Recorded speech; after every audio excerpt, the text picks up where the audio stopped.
जय माताजी मित्रों, विडियो में तमारुं स्वागत है। तमे जोई रह्या छो आ छे चेतन आदिवासी। अत्यारे आखा इंस्टाग्राम नी अंदर बूम तो पड़ावी ज रह्या छे, पण आम कहेवाय के आखा गुजरात नी अंदर बूम पड़ावी रह्या छे। कारण के अर्जुन ठाकोर, गब्बर ठाकोरे तेने सपोर्ट कर्यो हतो, कारण के ते खूब ज गरीब परिवारनो आ चेतन आदिवासी छे। तेना माँ बाप अपंग छे, पण दरेक कलाकारोए अत्यारे तेने वधावी लीधो छे। आखा गुजरात नी अंदर तेनुं गीत वायरल थई रह्युं छे। जेना जेना घूघरा वागे અત્યારે બધા જ કલાકારો ગાઈ રહ્યા છે અને સપોર્ટ કરી રહ્યા છે। એકેય કલાકાર એવો નથી કે જેના જેના ઘૂઘરા અત્યારે લાઈવ પ્રોગ્રામમાં ગીત ગાતા ના હોય। તો ખરેખર ખૂબ સપોર્ટ કર્યો છે અને આ જે ચેતન આદિવાસીને બધા જ લોકોએ સપોર્ટ કર્યો છે। આમ કહેવાય કે આખા ગુજરાતની જે જનતા છે બધા જ લોકોએ સપોર્ટ કર્યો છે।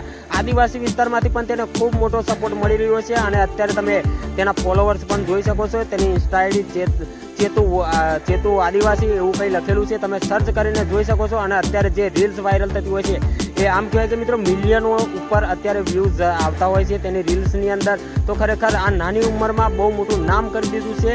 તો ખરેખર ગબ્બર ઠાકોર અને અર્જુન ઠાકોરે જે અખતમાની દયાથી સપોર્ટ કર્યો છે, તો આ નાનું બાળક વાયરલ થઈ ગયું છે। તેના પરિવારની થોડી જિંદગી બદલાઈ ગઈ છે મિત્રો। તેના મા બાપ અત્યારે એટલા ખુશ જોવા મળી રહ્યા છે કે તો મિત્રો વાત કરી લઈએ કે આપણે બીજું કંઈ કહેવા નથી માગતા, પણ ચેતન આદિવાસીઓને અત્યારે જેવી રીતે તમે સપોર્ટ કરી રહ્યા છો તે એના આવનાર ગીતને પણ સપોર્ટ કરજો 100%, કારણ કે એને સપોર્ટની જરૂર છે।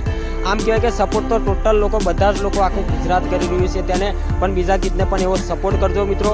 તો બસ બીજું કંઈ કહેવા નથી માગતા। જય જોહાર, જય આદિવાસી લખી દેજો કમેન્ટની અંદર, અને ગબ્બરભાઈ અને અર્જુનભાઈ માટે જય અગત માતા અને જય રામદેવ પીર કમેન્ટમાં લખવાનું ભૂલતા નહીં। તો મળીએ છીએ આ બીજા વિડીયો સાથે। ત્યાં સુધી હું ધર્મેન્દ્ર વાઘેલા રજા લઉં છું। જય હિન્દ, જય ભારત।